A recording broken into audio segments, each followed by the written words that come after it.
La formation à distance présente différents avantages et requiert aussi certaines implications de la part des trois acteurs que sont l'apprenant, le formateur et l'organisme de formation dans l'organisation de cette modalité à distance.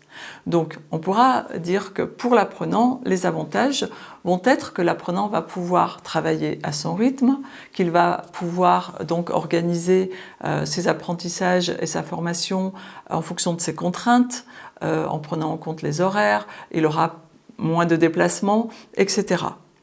Pour ce qui est du formateur, lui, il va offrir une meilleure planification des apprentissages également. Donc il va aussi pouvoir développer des habiletés pour l'utilisation des technologies de communication à distance. Pour ce qui est de l'organisme de formation, ça va lui permettre de rendre accessibles ces parcours de formation à une plus large population, dans des contrées éloignées aussi. Donc ça va lui permettre en cela d'augmenter sa clientèle.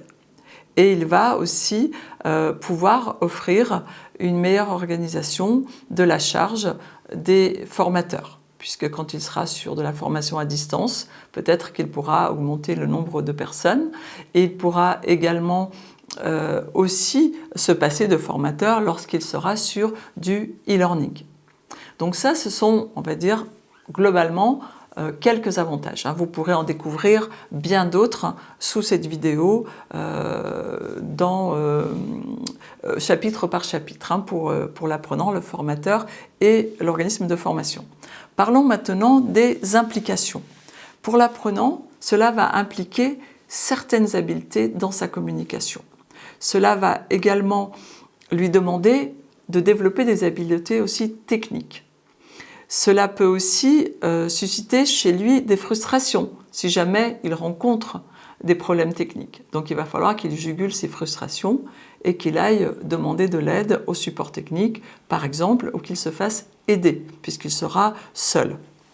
Les implications pour le formateur, pour en citer quelques-unes, c'est que cela va être beaucoup plus exigeant dans la conception, même si après, dans la diffusion, ce sera plus simple.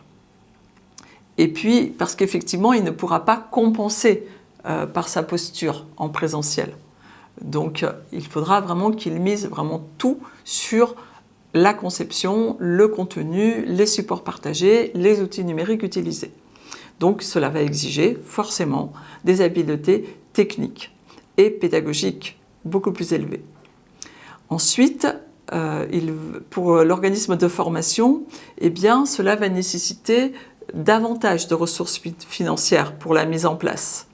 Mais par contre, il en aura moins par la suite. On l'a vu en minimisant les prestations de formateurs. Mais cela va aussi impliquer l'engagement de coûts pour mettre en place le suivi et l'accompagnement des apprenants à distance. Et surtout, aussi, il va falloir qu'ils prennent en compte le fait des formations techniques qui, elles, ne pourront pas se réaliser à distance. Donc même s'il fait des économies d'infrastructure en faisant de la formation à distance, il faudra néanmoins qu'il ait toujours des locaux pour accueillir les stagiaires en présentiel pour tout ce qui est formation technique. Voilà, grosso modo, les avantages, quelques avantages et quelques implications qui sont induites par la formation à distance.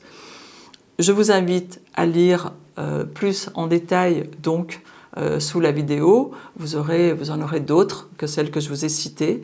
Et je vous invite maintenant à passer au chapitre suivant pour réaliser un exercice.